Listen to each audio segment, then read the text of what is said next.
bururatu zitzaidan herri gisa betidanik izan dugun eta batzuen behintzat oraindik daukagun amets hori edo nonbait irudikatu behar nuela. Hortan sinesten baitut. Noizbait lortu beharko dugu gure herria askatzea edo garai batean izan genuen askatasuna eta egituraketa eta berreskuratzea. Etorri zait hori, Euskal Herri aske hori irudikatzeko beharra, ez? Mendia eta saiak asko maite ditudanez, irudikatu dut, noizbait sai batenean gorpuzten naizela.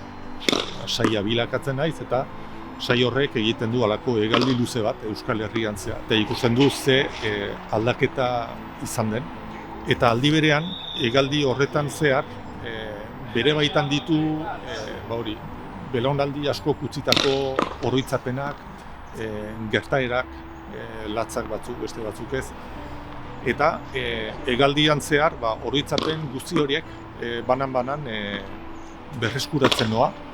Eta orduan, sai modura hegaldi horretan oroitzapen horiek berreskuratzen noa eta oroitzapen horietan nireak batzuk, baina besteenak ere, beste batzuk, ikusten dut zer nolako bidea egin dugun askatasun egoerara iristeko.